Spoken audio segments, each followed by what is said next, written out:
แก่บ่เข้าได้เฝ้าท่าเมืองบางยางนางคำบางเป็นสาวขัดใหญ่มาคันเพียงดำจังว่างามสีหน้าว่าใจเอ้ยก็หักมวนสนุมน้อยกะมาเฝ้าฝันช่วยเสียทุกสิ่งสิ้นได้จุกแกงแปลงจัดปฏิบัติตามของเหตุประเพณีบ้านฤดูกาลฝนฟ้าเนื่องนองเจ้าบ้องทางน้ำหักไหลหลังเขาจนต้องแย่นาทีจังว่าเศร้าเมื่อนี้พ่อฝนจางหายสัตว์ทั้งหลายอยู่ในวังกำลังมากันในน้ำแล้วมาตามห้ามกันตามห่วยไหลลงวังแล้วตั้งต่อแก่บักนอพอเห็นน้ำมามากลุ่นบักนุ่นเป่าเป็นทยองแค่บักนุ่นนั่นพี่น้องอีกสื่อหนึ่งมาท้องแดงมันแข็งแรงทั้งยาวใหญ่ตัวดอกพ่อใดตาวันเสแต่งจานนั่งคำบางลงทางเดี๋ยวน้อเห็นน้ำมามากลุ่นอยากลงเล่นจงใจบักเฮาคอยรับใจให้น้องขี่ทั้งหลังทั้งระวังอันตรายบ่ให้ดีแมวตองน้ำไหลนองฟ้องเจอเขื่อนเสนายืนอยู่ริมปังทั้งสนุม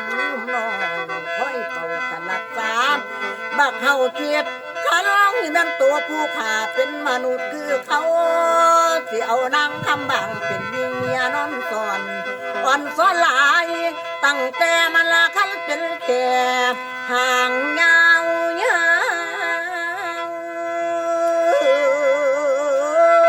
บ่ได้นางอุ้ยเดี๋ยวน้องน้ำตาพังขนาดแก้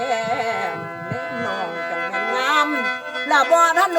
นได้ยินเสียงตามเห็นน้ำแตกเป็นฟองบักน้นมองเห็นคนขันอยู่ในกลางน้ำมันต้องเอามาหม่ำกินจ้าคือสิยิ้มในใจอยู่น้ำฟังเสียงตามเพิ่นปากห่างบักเฮาตัวขมาข้างจับสิเหตุแนวใดสาวคำบังซ้ำใบก็อยู่ถึงคันหลังนายได้จังมานั่งคันให้คันตกใจจนสะเมียนเห็นลาบักนุ่นหลวงเขาสิกินเจ้าอีเดนอนบักเฮาอาปากก้อนจักสิเหตุแนวใด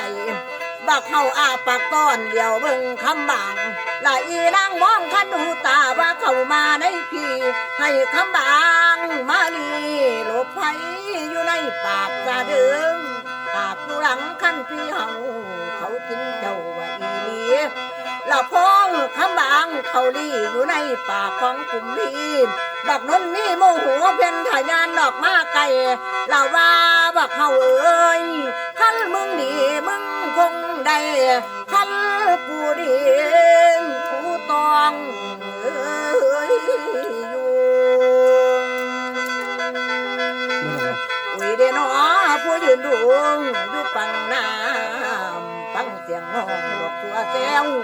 เราว่าคำบางเอ้ยพี่ยังบอกเจ้าแล้วอย่าไปเสือหัวมันถ้าละวันมันโคบขาบกันดอกพันเกี่ยวอีกเดียวก็คงหูว่าตัวใดมันสิเก่ง